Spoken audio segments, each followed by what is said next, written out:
আমরা অনেকেই শখ করে একটা পার্সিয়ান ক্যাট পালি, কিন্তু সেটাকে সঠিকভাবে যত্ন করতে পারি না। কীভাবে কি টেক কেয়ার করতে হয়, কিভাবে তাদেরকে ক্লিন রাখতে হয়, সেটা আমরা অনেকেই জানি না।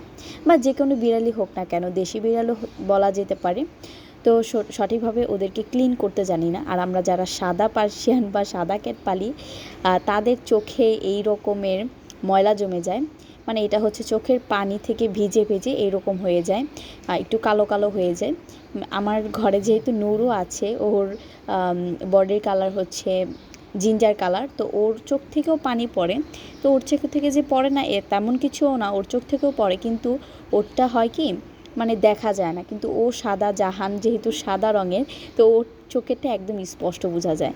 তো এই জন্য আমি এখানে নরজল নিয়ে নিয়েছি, আমি ওর চোখটা পরিষ্কার করে দেবো। আপনারা চাইলে এই ট্রিক্সটা ফলো করতে পারেন। আর এখানে নিয়ে নিলাম একটা তুলো। তো আপনাদের ভাইয়াকে বলেছিলাম, সে হচ্ছে আজকে নরজল আর তুলো নিয়ে এসেছে। তো নর্মালি হচ্ছে আপনার ডাক্তার দোকানে গেলেই আপনার হচ্ছে এই দুটো উপকরণ পেয়ে যাবেন। তো এখন হচ্ছে আমি অল্প একটু তুলো নিয়ে নিলাম। আর এখন তুলোর মধ্যে আমি কয়েক ফোঁটা নরজল ড্রপ দিয়ে দেবো। তুলোটাকে একটু ভালোভাবে ভিজিয়ে নিতে হবে, যাতে চোখটা খুব ভালোভাবে পরিষ্কার করা যায়। আর এই যে দেখেন না, আমার মেয়েটা মানে জাহান কত সুন্দর বসে আছে যে মা তার চোখ পরিষ্কার করে দেবে। সে যেহেতু প্রেগনেন্ট, তাই হচ্ছে তার শরীরটাও দুর্বল। সে যেখানেই যায় সেখানে এইভাবে শুয়ে পড়ে, জাস্ট একটু খাওয়া দাওয়া করে তো সাথে সাথে আবার শুয়ে পড়ে, এমন একটা অবস্থা। তা আমি কয়েক ফোঁটা দিয়ে একটু ভালোভাবে ভিজিয়ে নেব। তা আপনার চেষ্টা করবেন একটু ভালোভাবে ভিজে নেওয়ার জন্য, তাহলে হচ্ছে চোখটা খুব ভালোভাবে ক্লিন হয়ে যাবে।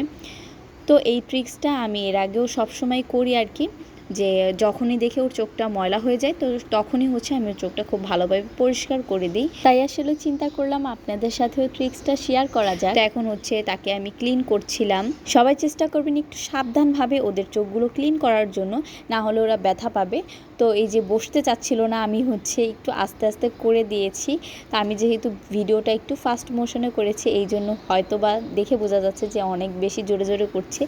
তেমন কিছু না, আমি একটু আস্তে আস্তে করার চেষ্টা করছি। প্রথমে হচ্ছে চোখটাকে একটু ভিজিয়ে তারপর হচ্ছে তুলো দিয়ে একটু আস্তে আস্তে র্যাপ করে হচ্ছে ক্লিন করে নিচ্ছিলাম। কেন জানি না সাদা পার্সিয়ানগুলোর মানে শরীরটা আজকে ক্লিন করলাম বা আজকে গোসল করালাম, কালকেই দেখবো কি ওদের শরীর একদম ময়লা হয়ে গেছে।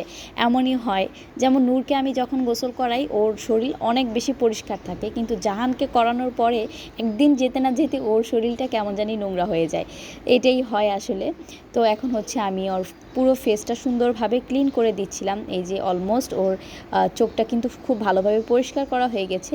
তো আপনারা হচ্ছে প্রতিদিন একবার করে যদি ওদের চোখটা পরিষ্কার করে দেন, তাহলে হচ্ছে ওদের ফেসটা সুন্দর থাকবে। আমার জাহানের ফেস ক্লিন করা হয়ে গেছে, আর মাশাআল্লাহ দেখতে দেখতে ওর সময়ও ঘনিয়ে এসেছে। সবাই হচ্ছে আমার জাহানটার জন্য দোয়া করবেন। ও যেহেতু প্রেগনেন্ট, তাই হচ্ছে সবাই ওর জন্য বেশি বেশি করে দোয়া করবেন।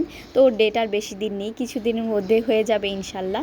আর এদিকে হচ্ছে আমার ছোট ছেলে চশমা নিয়ে এসেছে জাহানকে পড়ানোর জন্য। আর জাহানের সাথে আমার ছোট ছেলেটার যেই ভাব, কী আর বলবো বলেন। এই যে এসে হচ্ছে জাহানকে চশমা পরিয়ে দিল, আর সেও তো চুপচাপ করে বসে আছে। তাদের এই খুনসুটি দেখতে আমার ভালোই লাগে সব সময়।